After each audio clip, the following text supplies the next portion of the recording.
යාළුවනේ මැද පෙරදිග වගේම කටාර් වල ඉන්න හැමෝම මේ පුරුදු සද්දේ ඇහිලා මුලද නම් ඉතින් එළියට බහැලා අහස දිහා බලන්න ඇති. දැන් නම් ඉතින් ගානක් නැතුව ඇති. දැන් නම් හොඳට නිින්ද යනවා ඇති. ගොඩක් වෙලාවට සමහර වෙලාවට එලර්ට් එකක් දෙන්නෙත් නැහැ. උඩින් අහසේ සද්ද විතරයි තියෙන්නේ. ඒකත් ඉඳලා හිටලා සමහර වෙලාවට රෑ 8න් පස්සේ ඇහෙන සද්දවල් තියෙනවා. ඒ වගේම පාන්දර 2-3ටත් ඇහෙනවා. ඉතින් මේ තුන්වෙනි දවසේ අද හතරවෙනි දවසේ පළවෙනිදා ඉඳන් ප්‍රහාර එල්ල වුණා. දැන් නම් ඉතින් කිසි ගාණක් නැහැ ගොඩක් කට්ටියට. මොකද මේ සද්දය වුණාට පස්සේ ඉතින් සාමාන්‍ය වෙලා තියෙන්නේ. ඉතින් කටාර් වල තත්ත්වය ගැන බැලුවොත් එහෙම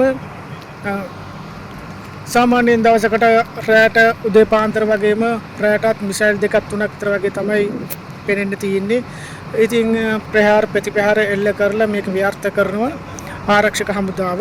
ඉතින් මුලදී පළවෙනි දවස් දෙකේ විශාල ශබ්ද ප්‍රමාණයක් ඇහුණා. දැන් ඊළඟ දවස් දෙකේ අද පෙර ඊයේ සහ අද ඊතරම් ශබ්ද ප්‍රමාණයක් ඇහෙන්නේ නැහැ. ඉඳලා හිටලා මිසයිල් දෙකක් තුනක් විතර වගේ තමයි ඇහෙන්න ලැබෙන්නේ. ඉතින් කොහොම කරමයි හෙට දින වෙනකොට මේ මිසයිල් ශබ්ද ඇහෙන්නේ නැතුව යන්න පුළුවන්. ඒ වගේම කියන්න ඕන දැන් ජන ජීවිතය සාමාන්‍ය විදියට යනවා. ඉතින් කාටවත් හිරහැරයක් කරදරයක් වෙලා නැහැ. ඉතින් මේ මිසයිල් ප්‍රහාර එල්ල වුණත් මේ ඇමරිකානු කැම්ප් එකට තමයි ප්‍රහාර එල්ල වෙලා තියෙන්නේ. ඒ නිසා සාමාන්‍ය සිවිල් ජනතාව ඉලක්ක කරගෙන ප්‍රහාර එල්ල කරන්නේත් නැහැ. ඒ වගේම ගෝන් තොටුපළට ප්‍රහාර එල්ල කරන්න උත්සාහ කරලා තියෙනවා. නමුත් ඒ හැම දෙයක්ම ආරක්ෂක හමුදාව ව්‍යර්ථ කරලා තියෙනවා ප්‍රතිප්‍රහාර එල්ල කරලා. ඉතින් සාමාන්‍ය ජනතාවට මේ විදේශගත සාමාන්‍ය ජනතාව සිවිල් ජනතාව සාමාන්‍ය පරිදි වැඩ කටයුතු කරගෙන යනවා. ඒ නිසා ගොඩක් අය කලබල වෙලා තියෙනවා.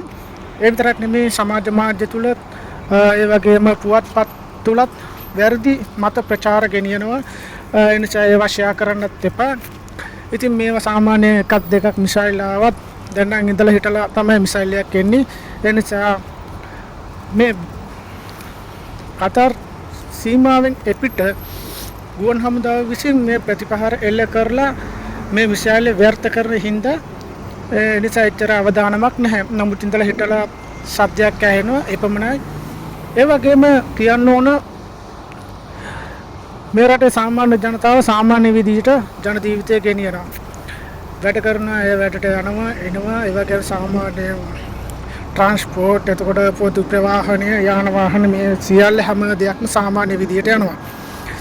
ඉඳලා හිටලා දැනුවත් කිරීමක් ආවොත් ආරක්ෂකංශයෙන් ප්‍රහාරයක් එල්ල වෙනවා කියලා. ඉතින් ඊට කලින් සාමාන්‍ය පැය භාගයකට කලින් විතර වගේ පෙර සූදානමක් තියාගන්න ඕන.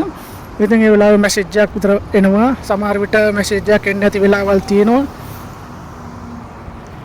ඉතින් බය වෙන්න දෙයක්වත් නැහැ. මේ දවස් ටිකේ සාමාන්‍ය පරිදි මුලදී දවස් දෙකක් විතර වගේ වැඩ තිබුණේ නැහැ.